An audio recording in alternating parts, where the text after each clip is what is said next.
नमस्ते, बहुत बहुत स्वागत है आपका। हम आज बात करने जा रहे हैं जो एक और मुलाकात हो रही है। 10वें दौर की यह मुलाकात है भारत और चीन के अधिकारियों के बीच। सीधे सीधे कहूं तो कोर कमांडर लेवल की ये बातचीत है और इसमें लगातार आपको पता है किस तरह से चीजें अब एलएसी के दोनों तरफ देखने को मिल रही हैं। एलएसी यानी लाइन ऑफ एक्चुअल कंट्रोल, और यहीं पर हमने देखा था कि गलवान में क्या हुआ था।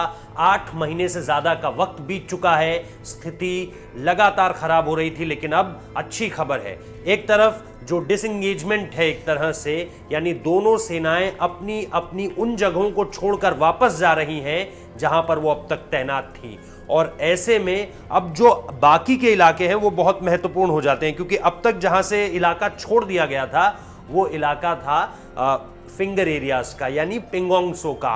अब जो इलाका है उसमें 2-3 अहम नाम है। इसमें मैं आपको बताऊं कि कैसे हॉट स्प्रिंग्स का नाम है। हॉट स्प्रिंग दरअसल वहां पर गर्म पानी के कुछ सोते होते हैं, खासतौर पे इस तरह के पहाड़ी इलाकों में, तो उसको आप हॉट स्प्रिंग्स कहते हैं। उसके बाद वहां पर गोगरा वैली है और फिर देप्सांग है। अगर आप ऊपर से नीचे की तरफ आए तो ये कुछ इसी तरह से है। देप्सांग है, हॉट स्प्रिंग्स है, गलवान है, गोगरा वैली है, उसके अलावा फिर डेमचौक है, चुमार है। इस सारी की सारी चीज़ की तरफ ही हर तरफ जो है वो इंगेजमेंट्स हो रखी थी।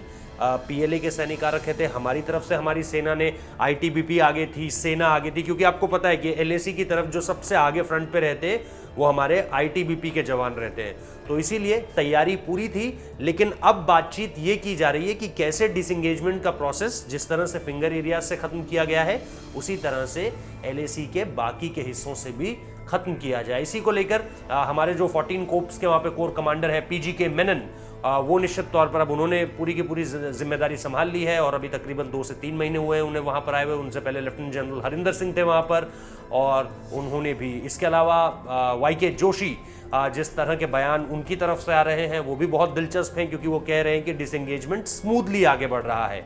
तो ऐसे में बहुत जल्दी ये अच्छी खबर आने वाली है कि भारतीय वीरों के सामने चीन के जो सैनिक हैं उन्होंने घुटने टेक दिए हैं एट लास्ट। तो इसके बारे में जो भी ज़्यादा जानकारी सामने निकल कर आएगी, क्योंकि ये मोल्डो रीजन में ही होगी बैठक, और ये काफ़ी लंबी चलेगी, क्योंकि 7, 8, 9 घंटे ये तो आम तौर पर बात है, औसतन तौर पर इतनी लंबी चलती हैं ये मुलाकातें। तो ऐसे में इस मुलाकात के बाद जो कुछ निकल कर आएगा आपको बताएंगे। फिलहाल इस वीडियो को देखने के लिए बहुत बहुत शुक्रिया।